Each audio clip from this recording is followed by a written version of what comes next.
The Six-Day War lightning over the Middle East, the gathering storm. Story begins here. The desert was silent. Yet beneath its stillness, a storm was gathering. In the early months of 1967, the Middle East trembled under the weight of suspicion and pride. The air was tense, the radio waves thick with speeches, threats, and marching anthems. From Cairo to Tel Aviv, from Damascus to Jerusalem, the drums of war were beginning to sound again, and no one could silence them now. Israel stood like a fortress of anxiety, small yet armed with precision, surrounded by nations that vowed to erase it from the map. Egypt's president, Gamal Abdel Nasser, had risen to become the symbol of Arab unity and defiance. His voice echoed across the Arab world, filled with confidence that the time had come to strike back for past humiliations. "We will not accept the presence of the enemy," he declared, as his troops began to move into the Sinai Peninsula. In Tel Aviv, the mood was different, cold, strategic, filled with calculation. Prime Minister Levi Eshkol faced a nation on edge, a people haunted by the memory of 1948. His generals spoke in hushed but urgent tones. Led by the determined Moshe Dayan, a man with a single eye and a gaze that could cut through hesitation. "If we wait," he said, "we will lose everything. We must strike first or never again." The region was now a board of chess pieces, each moving closer to the edge. Along the borders, soldiers dug trenches under a sun that refused to show mercy. The smell of oil and sand mixed with the hum of engines as tanks rolled toward invisible frontiers. In the Red Sea, a single act shifted the balance. Nasser's closure of the Straits of Tiran, Israel's lifeline to the east. That one decision turned fear into certainty. War was now inevitable. The United Nations tried to calm the waves, but diplomacy was drowned by pride. Egypt demanded the withdrawal of the UN peacekeepers who had stood since the last war. They left quietly, their blue helmets fading into the horizon, leaving behind a desert waiting for fire. In Israel's airfields, mechanics worked without rest. The hum of aircraft engines at Hatzor, Ramat David, and Talnof became the heartbeat of preparation. Young pilots checked their cockpits, eyes steady, hands trembling slightly. They were the sons of a nation that had known nothing but survival through defiance. They were ready to fly into history. At night, the cities whispered with tension. Families stocked food, hospitals prepared emergency wings, and radios crackled with rumors. Yet, even in that fear, there was something else, a belief that this time the war would be different, faster, sharper, decisive. Meanwhile, in Cairo, crowds filled the streets chanting Nasser's name. Egyptian jets streaked across the sky in proud formations, a show of power to the world. But inside the command rooms, generals worried about logistics, coordination, and communication. The Arab armies were many, but their unity was fragile, a web of pride and politics. To the north, Syria watched eagerly, its artillery positioned on the Golan Heights, ready to rain destruction. In Jordan, King Hussein hesitated, torn between alliance and caution. He had seen too many wars to trust the promises of others, but the pressure was immense. The tide of Arab unity was pulling everyone in. The clock was ticking. The desert wind carried the scent of an approaching reckoning, and on the morning of June 5, 1967, before dawn broke across the Sinai sands, the silence of the Middle East shattered forever. From the west, Israel's Operation Focus was unleashed. Like lightning across the sky, waves of Israeli jets swept low over Egypt, undetected by radar. Within hours, the Egyptian Air Force, once the pride of the Arab world, was reduced to burning metal on its own runways. The Six-Day War had begun. The morning of June 5, 1967, began like no other. The sky above Israel was calm, painted in pale shades of dawn, the kind of silence that hides a storm. But beneath that silence, hundreds of pilots stood ready inside their cockpits. The engines of their Mirages, Misters and Vorteroos hummed softly, restrained like caged thunder. Their orders were simple but absolute: takeoff, strike first, and ensure survival. At exactly 7:45 a.m., Operation Moked Focus was unleashed. The first wave of Israeli jets roared from the runways, skimming just 30 meters above the ground to evade radar. They moved like arrows of light, slicing through the desert air. The pilots flew in radio silence, hearts pounding, every second calculated, their targets. Egypt's airfields at Abu Suer, in Cheyz, Cairo West, and many more, the very lungs of Nasser's military power. Back in Cairo, the Egyptian Air Force was still grounded. Many commanders were attending a meeting, believing the day would remain routine. The radar screens flickered briefly, but too late. Within moments, the sky above Sinai was filled with streaks of metal and fire. Bombs struck the runways first, long, precise, paralyzing. Then came the cluster munitions that shredded aircraft still parked under camouflage nets. Entire squadrons of MiG-21s, Il-28 bombers, and Su-7 South turned into burning wrecks before their pilots could even reach the cockpits. From the Israeli Air Command Center in Tel Aviv, General Mordecai Hod watched the operation unfold with quiet intensity. His voice, calm yet unyielding, echoed through the radio lines. "Continue. Don't stop until they can't fly again." By 9:30 a.m., Egypt's airfields were engulfed in smoke. The first strike wave returned to refuel, while the second and third waves launched instantly. A perfect rotation of destruction and precision. On the Egyptian side, chaos spread faster than fire. Communications collapsed. Reports came in fragments. Airfield destroyed. Pilots dead. Radar offline. Nasser, still unaware of the scale, believed that his planes were retaliating over Israeli skies. He broadcast to the Arab world that Egypt had destroyed hundreds of Israeli aircraft, but the truth was far crueler. By noon, more than 250 Egyptian aircraft lay in ruins. In Damascus, the Syrian command celebrated too soon, broadcasting the same false news.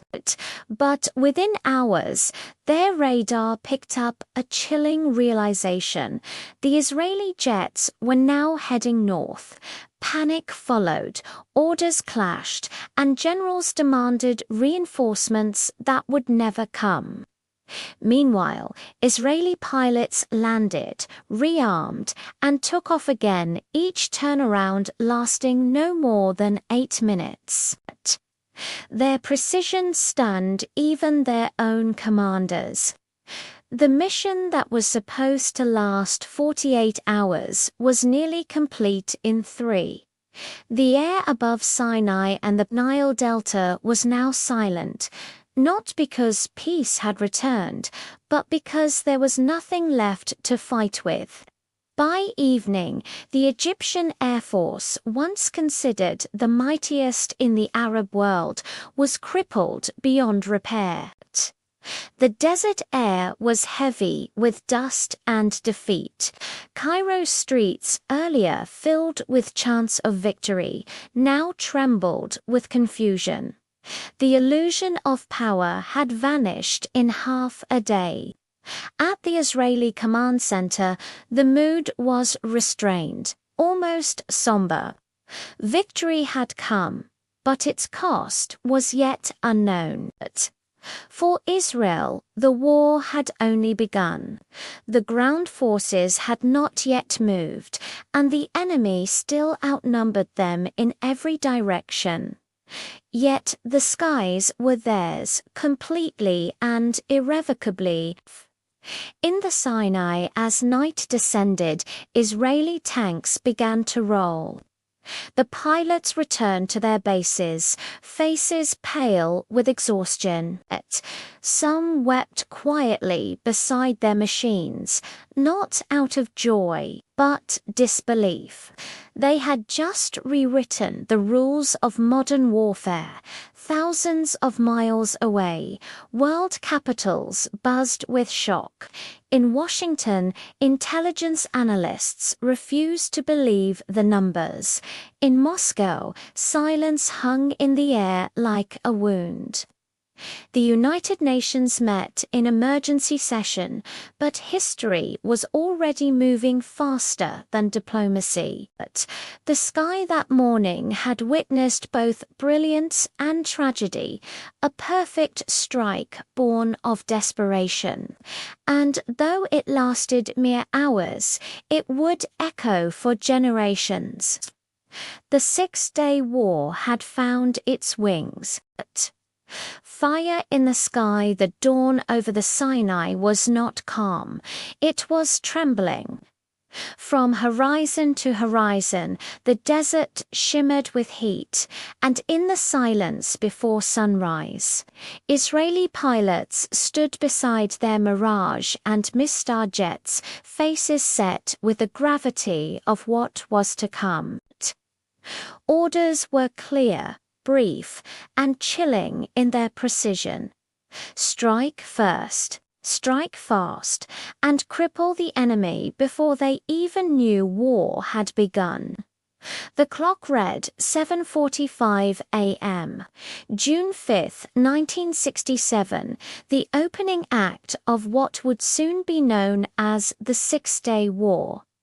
Inside the cockpits, the sound of engines roared to life like the awakening of some vast unseen beast. Squadron leaders checked their watches one last time before pushing their throttles forward. In perfect formation, waves of jets tore through the blue expanse, flying low to avoid radar, the sunlight glinting off their wings like sharp blades. Egypt's air bases lay quiet that morning. The Egyptian commanders, confident in their Soviet-supplied air defenses, were unprepared for what was descending upon them. Within minutes, Israeli bombers swept across the runways, dropping their payloads with surgical precision.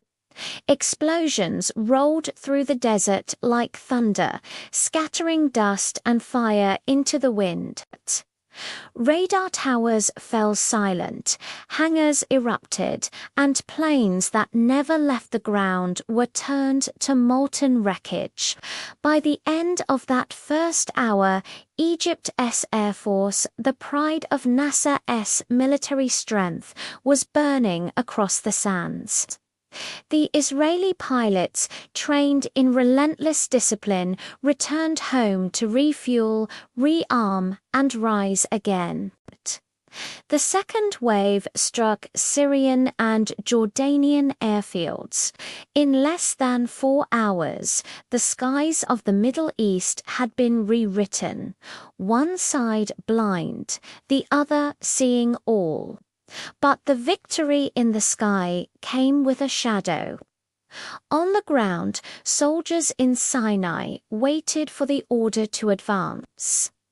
Tanks were lined in neat rows, their metal hulls glistening under the cruel sun.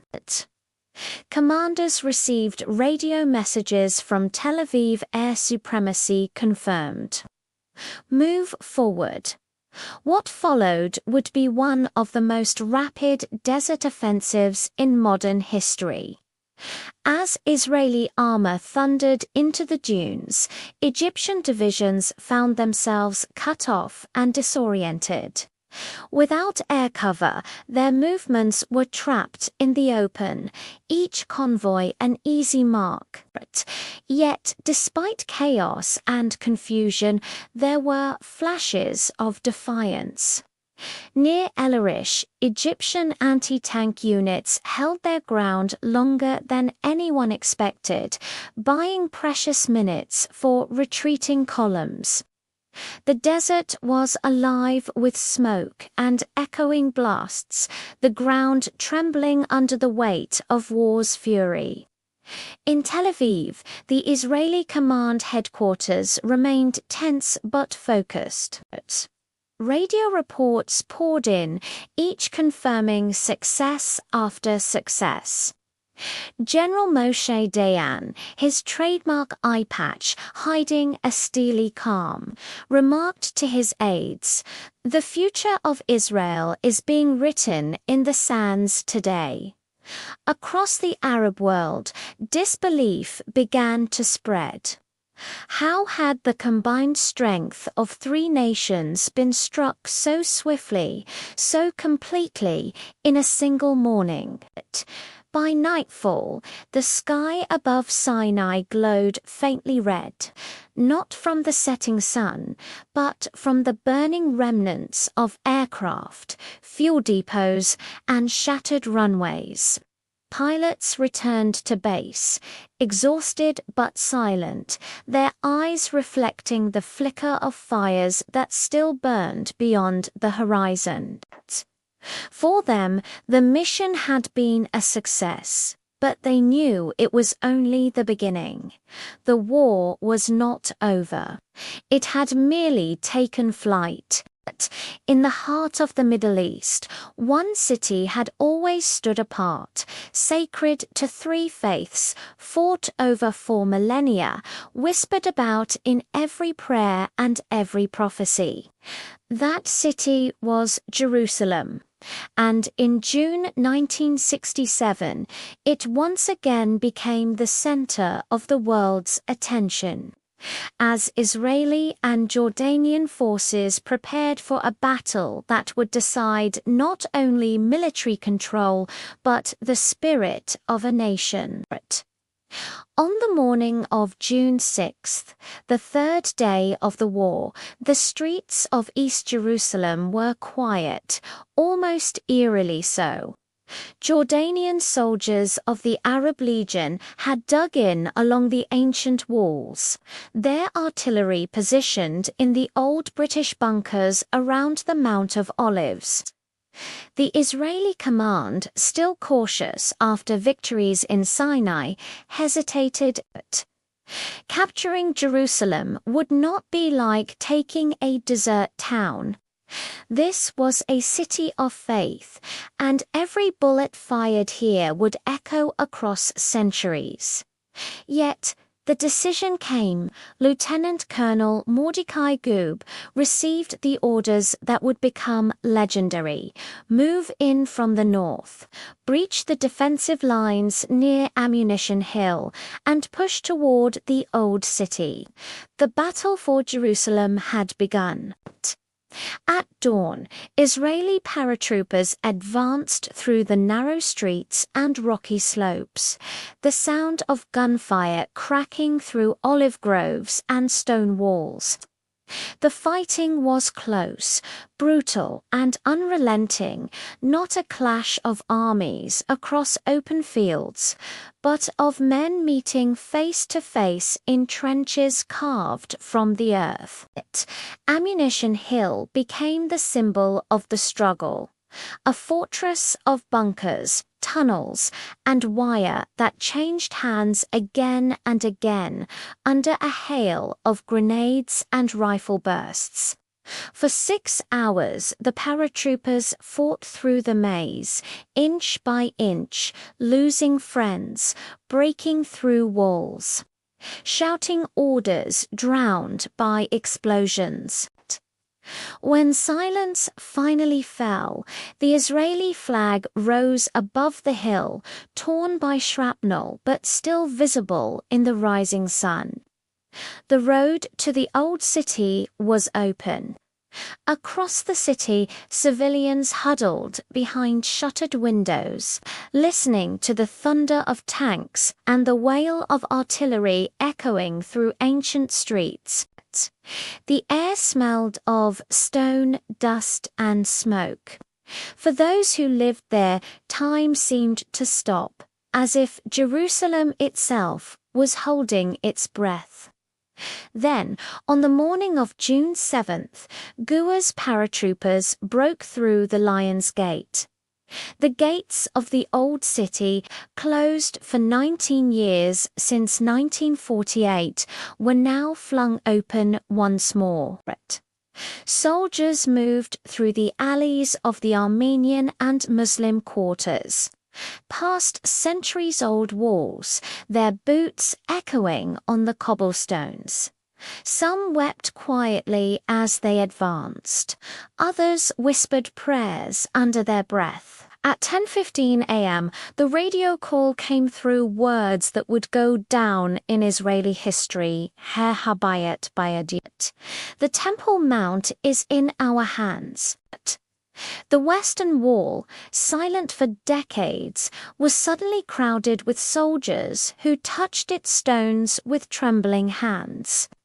Some cried openly, others stood in awe, overwhelmed by the weight of history. The sound of the shofar, the ancient ram, horn, echoed through the Old City for the first time since the fall of Jerusalem nearly 2 millennia earlier. But amid the triumph, there was also a haunting stillness. In the same moment that one side rejoiced, another mourned. For the Palestinians of East Jerusalem, the day marked not liberation, but loss. The loss of control, of homes, of identity. The world watched in silence as the city once again became a prize claimed by conquest.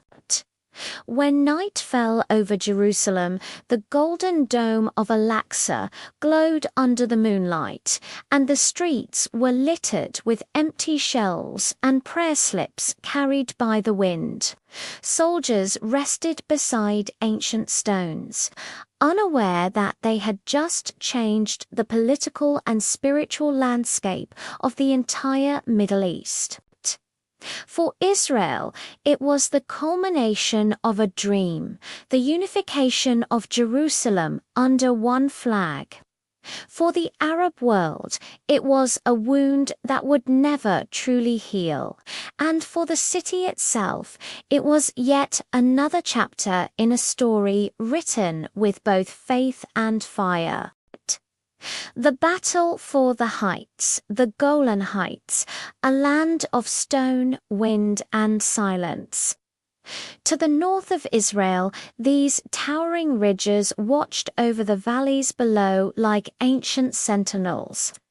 For years, Syrian artillery had fired from these cliffs into Israeli villages, forcing families to live under constant fear. Now, in June 1967, that fear was about to be reversed. By the fifth day of the Six-Day War, Israel had already taken Sinai and Jerusalem. But the Golan was different. A fortress of rock, steep slopes, and narrow passes that rose thousands of feet above the Galilee. Capturing it would mean facing one of the most fortified positions in the Middle East. The Israeli command debated the risk. Was it worth another front, another day of blood and uncertainty? The answer came from the top, yes.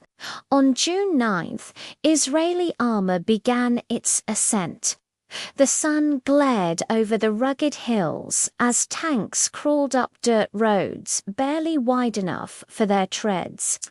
The Syrians were waiting. From hidden bunkers dug into the basalt cliffs, machine guns and cannons opened fire, echoing through the mountains like thunder. The air filled with dust, smoke, and the sharp hiss of shells cutting through the thin northern air. Each hill had a name, each name a story. Tel Far, Tel Azaziat Banyas. Every meter of ground cost time and lives. Israeli infantry advanced on foot, clinging to rocks, using whatever cover they could find. Commanders shouted into radios, trying to coordinate attacks across broken terrain where nothing was visible and every echo distorted distance. At Tel Far, one of the most brutal battles unfolded. The hill was surrounded by minefields and barbed wire, guarded by Syrian soldiers who refused to retreat. Israeli units crawled forward through fire, cutting wire with trembling hands, clearing paths for the tanks that struggled up the slope. Hand grenades and short bursts of rifle fire decided the fate of each bunker. The smell of burned fuel mixed with mountain air, war and nature intertwined in a haunting duet. By afternoon, the sky above Golan turned grey with smoke. Syrian artillery rained down on advancing troops, but Israeli jets soon roared in, diving low, silencing batteries one by one. The same air power that had changed the course of the war in Sinai now roared over the northern hills. The roar of engines drowned every other sound. As evening approached, the first Israeli flag rose over Tel Far. From there, soldiers looked down into Syria itself, a view that had once belonged only to their enemies. Exhausted men sat in silence, some weeping, others too stunned to speak. They had climbed into history. The next day, June 10th, the Syrians began to fall back. Radio messages from Damascus were chaotic, orders conflicting, hope fading. The Israelis pressed forward, capturing position after position, until at last the line broke. The Golan Heights, long the high ground of fear, were now under Israeli control. When the guns finally fell silent, the hills were quiet once again. But that silence was not peace. It was the sound of change, of a frontier redrawn by courage and calculation. The Six-Day War was ending, but its consequences were only beginning.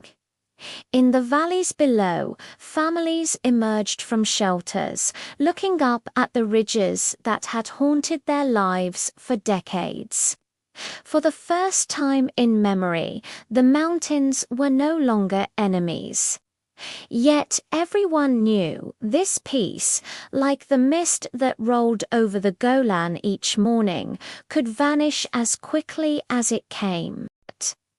The Northern Blade's story begins. The guns had barely cooled on the Golan Heights when the northern winds began to rise, cold, sharp, and restless.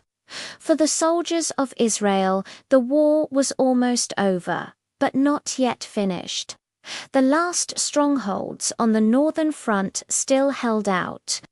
Scattered Syrian bunkers hidden among the rocks and trees, their cannons pointed south. The mission now was to secure everything, every hill, every pass, every unseen edge that could threaten the fragile victory. June 10, 1967, the final day of the war. From the command post overlooking the Galilee, Israeli officers watched through binoculars as smoke curled from distant ridges. Beyond those ridges lay the road to Damascus, silent but close enough to feel it. The world was urging restraint, the United Nations preparing a ceasefire. Yet, in the field, the men knew that one final push could define the post-war borders forever. The Northern Division moved like a blade drawn through stone. Infantry units advanced under cover of tank fire, cutting through winding trails and narrow passes that twisted like veins across the Golan.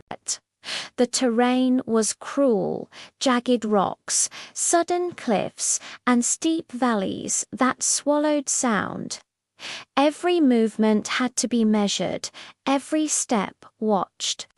A single shell could send debris cascading down an entire hillside. As the morning wore on, the Syrians counterattacked from bunkers camouflaged under the brush. Heavy machine guns opened up, turning the air into a storm of metal.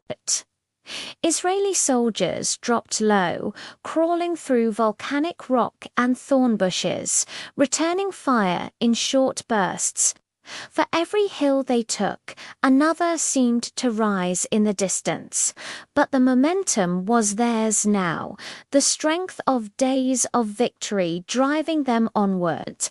At Nephok, one of the final bastions, Syrian artillery fought with desperate precision. The sound of shells cracked against the mountainsides like hammer blows. Israeli tanks responded, their guns thundering in return. The echoes rolled across the valleys, blending into the howl of the wind. When the last Syrian gun finally fell silent, the landscape was left scarred, pitted with craters and smoke rising from the ruins of bunkers. By afternoon, the northern front was theirs. Israeli flags were planted on high ridges overlooking the border, fluttering in the cold air. The men who had climbed these mountains looked down into Syria, realizing they now stood on ground that, for the first time in generations, offered them safety instead of fear. The Golan had become not just a victory, but a shield. That evening, word came through the radios, ceasefire confirmed. The war that had lasted 6 days, 6 days that changed the face of the Middle East, was finally over. Commanders gathered their men, giving quiet thanks, some weeping openly for the comrades who would not return. In the distance, the setting sun painted the hills in deep gold and red. as though nature itself marked the war's end with solemn grace. But beneath the silence, everyone knew the truth. Wars do not end in a day. They linger in maps, in memories, in the unspoken promises of revenge and pride. The Northern Height would stand as a testament to that, a blade of land carved by courage, held by resolve, and guarded by the ghosts of those who fell there. Retreat into silence, the echoes of war faded slowly across the Middle East, but silence did not mean peace. On June 11, 1967, as the ceasefire officially took effect, the desert winds carried the smell of dust and smoke, the aftertaste of 6 days that had rewritten the map of the region.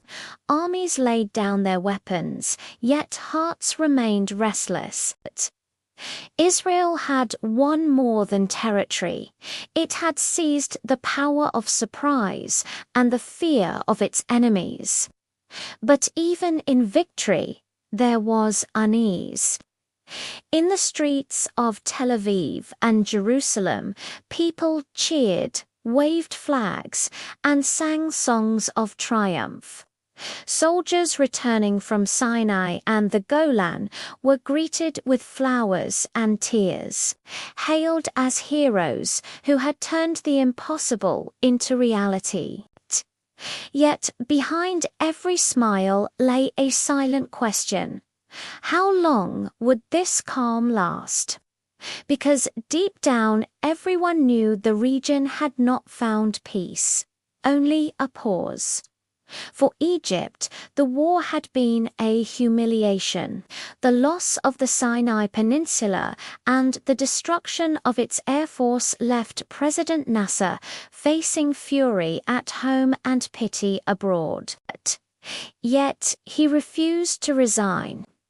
Standing before crowds in Cairo, he declared with defiant calm, "We may have lost a battle, but we have not lost our will."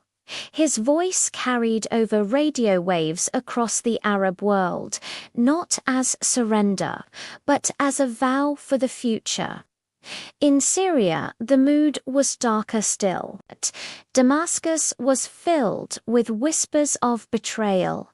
Generals blamed each other, soldiers returned home with silent shame, and the mountains they had lost seemed to mock them from the horizon. The Golan Heights, once their watchtower, now belonged to the enemy. Across the region, refugees once again filled the roads, Palestinians driven from the West Bank, families separated by the shifting borders, children carrying keys to homes they might never see again. The war had ended in 6 days, but it had left behind wounds that time would not heal. In Israel, military planners gathered maps in dimly lit rooms. But the victory had expanded the borders beyond imagination, but also brought millions of Arab civilians under Israeli control. Now came the hardest question of all: how to hold what had been taken. Some spoke of negotiation, others of annexation, but most knew that neither peace nor surrender would come easily. In Washington, Moscow, London, and Paris, diplomats exchanged cables through the night. The world watched with unease. The balance of power in the Middle East had shifted overnight, and the superpowers were calculating their next moves. The Cold War's shadow loomed larger than ever for every inch of land gained. Another front of rivalry opened between East and West.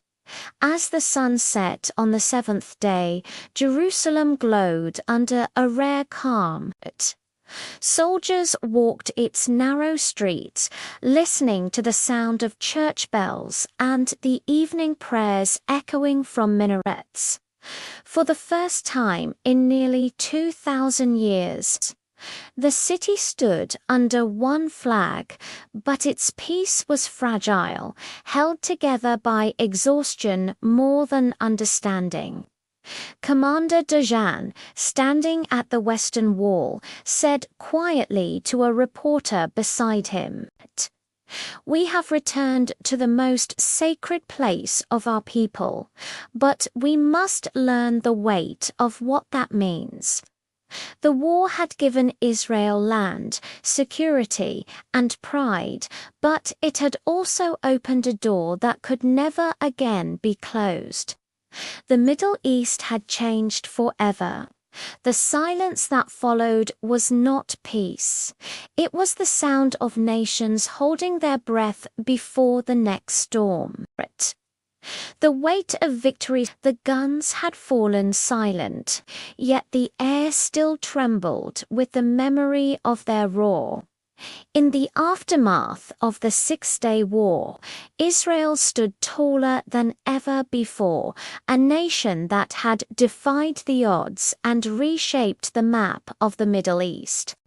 From the Sinai Peninsula to the Golan Heights, from the West Bank to East Jerusalem, every inch of its victory carried the scent of destiny.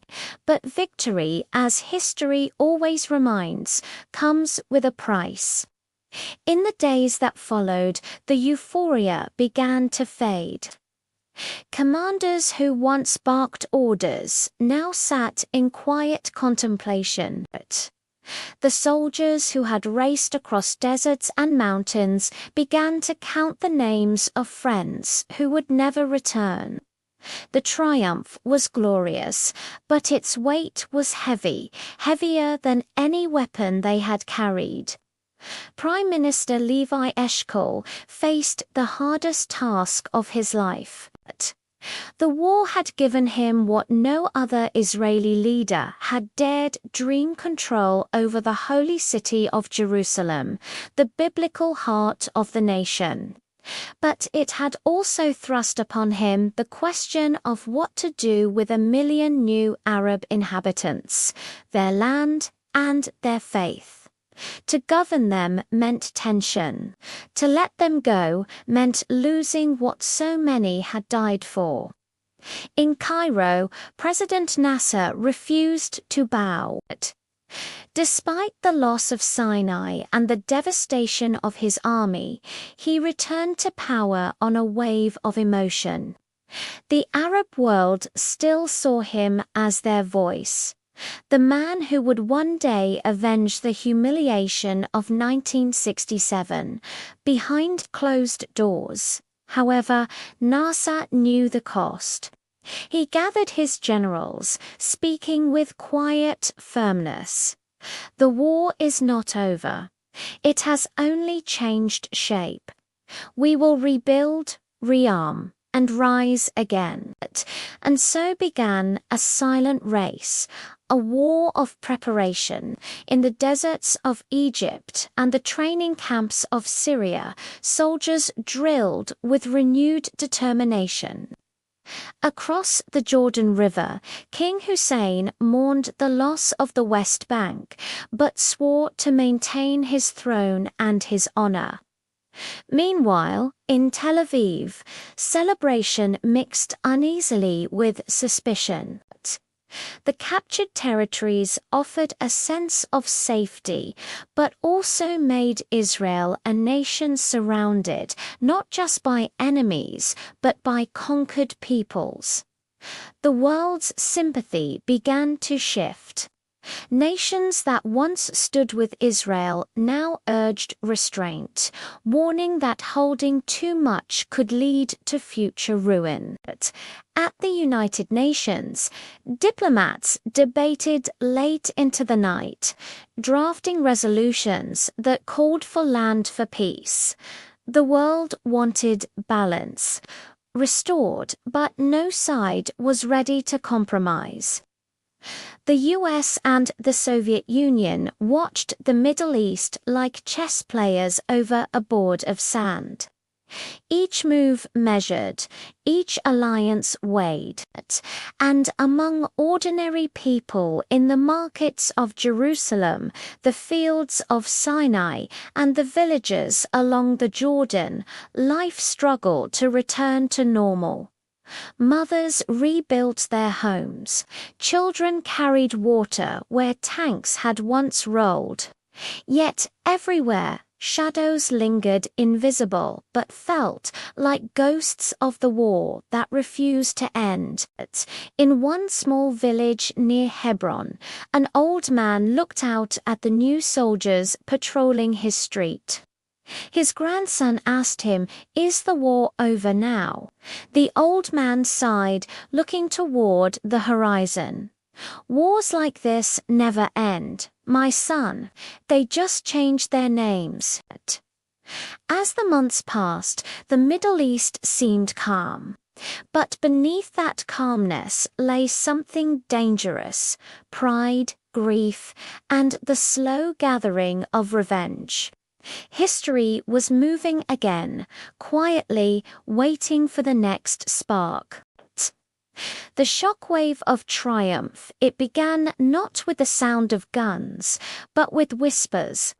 The whispers of revenge, of redemption, of nations preparing to reclaim their pride. By 1968, the Middle East had entered a new phase, the war of rebuilding and reimagining. Though the deserts were quiet, the hearts of men were not. In Cairo, factories once making tractors now turned to tanks. Engineers and soldiers worked under flickering lights, rebuilding the army that had been shattered a year earlier. Soviet advisors arrived by the dozens, bringing new jets, new weapons, and new doctrines. Egypt was preparing for what it called the war of attrition. It would not be swift like the last war, it would be a slow grind, a war of nerves and endurance. Along the Suez Canal, Egyptian artillery began to test the silence with sporadic fire. Across the water, Israeli forces dug deep into their new defensive lines. The Bar-Lev line, a chain of fortifications meant to guard the Sinai from any future attack.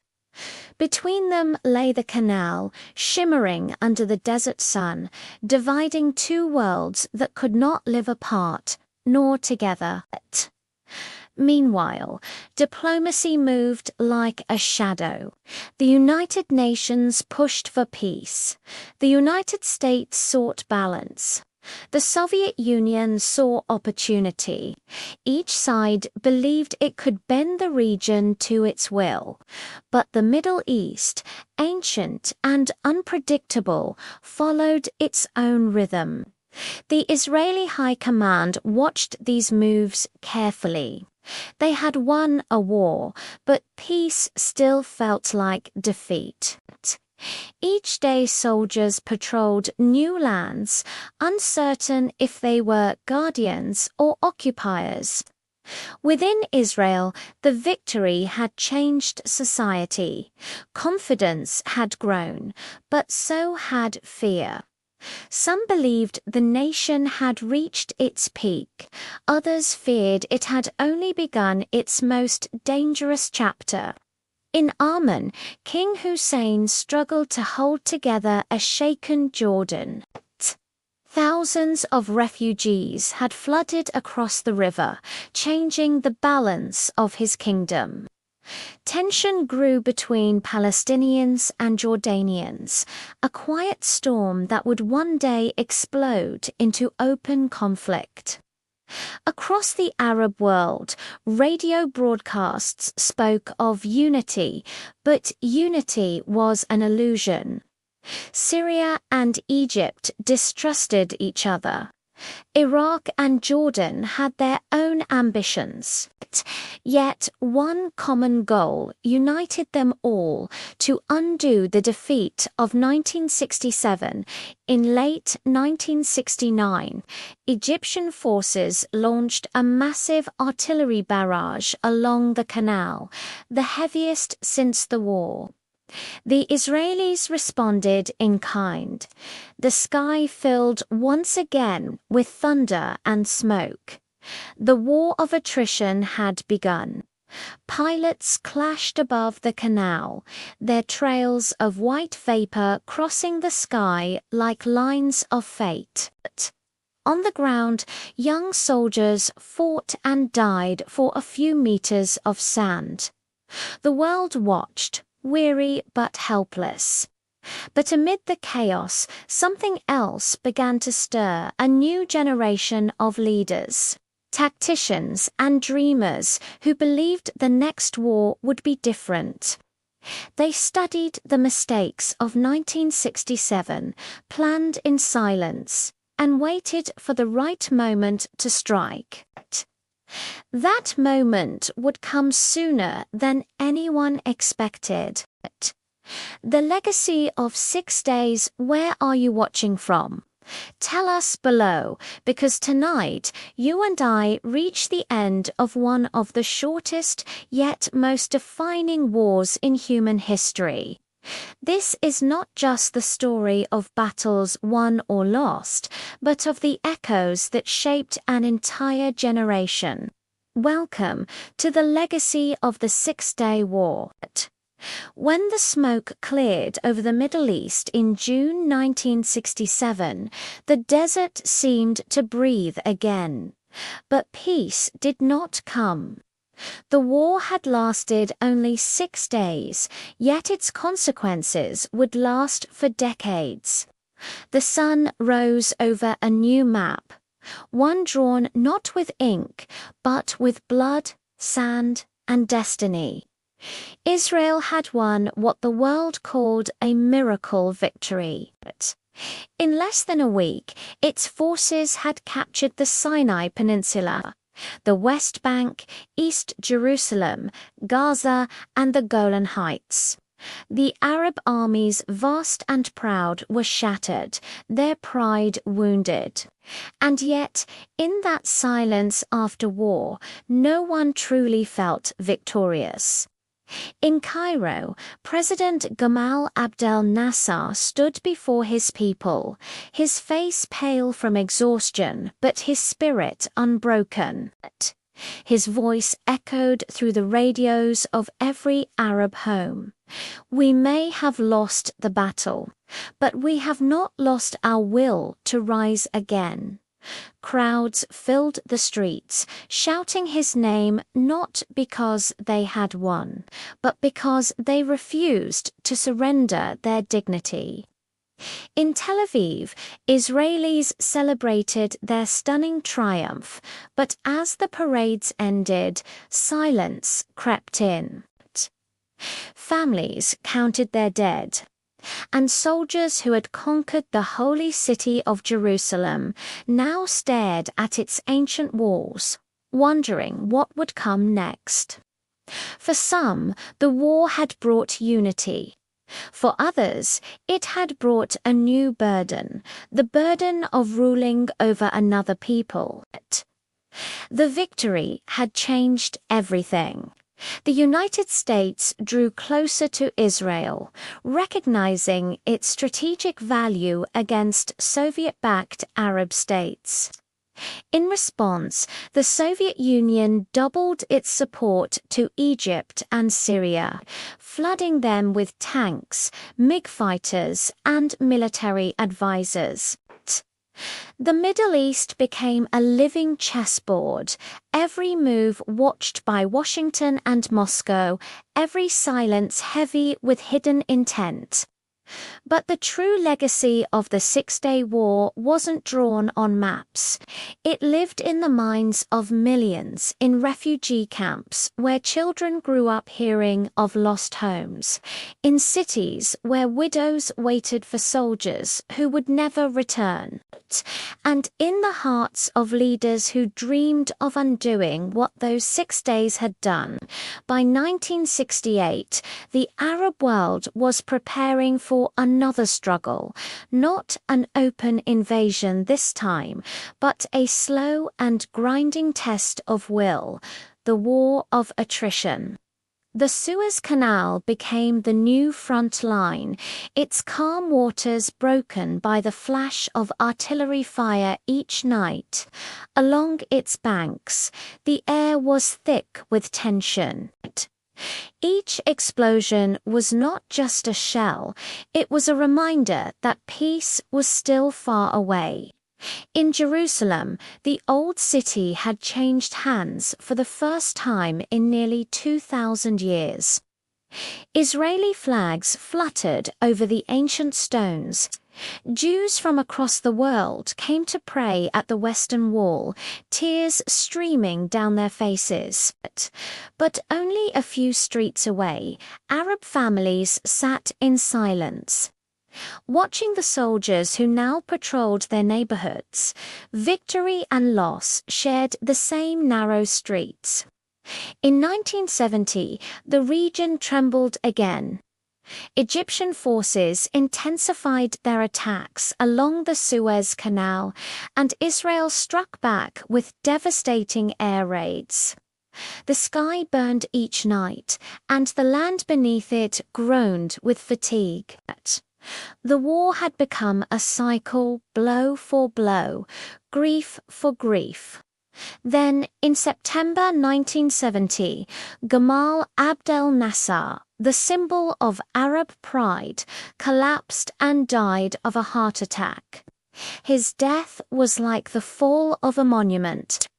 Millions poured into Cairo streets, their cries filling the hot air. A generation wept for the man who had promised them strength, even in defeat. Watching from a distance was his successor, Anwar Sadat, quiet, thoughtful, already planning the next chapter of Egypt's destiny. For Israel, the years after the war were a paradox, the strongest it had ever been, and yet the most isolated. The captured territories had given it security, but they had also brought new enemies, new moral questions, and new fears. In every border town, in every soldier's heart, the same doubt whispered, can victory ever truly bring peace? Half a century later, historians still call it a miracle war, 6 days that reshaped the Middle East. But those who lived through it, the soldiers, the mothers, the displaced, they remember not miracles, but choices and consequences. The 6-Day War did not end the conflict. It transformed it into something far deeper. A struggle for identity, faith, and memory. And as the narrator's voice fades, perhaps you too can feel the weight of that history, the dust, the silence, the hope that still lingers in the desert winds. If you've been with us through this entire journey, thank you. Tell us where in the world you're watching from, and if this story moved you, don't forget to like, share, and subscribe to the Hour of War so you never miss the next great chronicle of courage and conflict. Because our next chapter awaits a clash of empire and spirit, where redcoats march into the heart of Africa. Coming soon, the Zulu Wars, Empire versus Spears.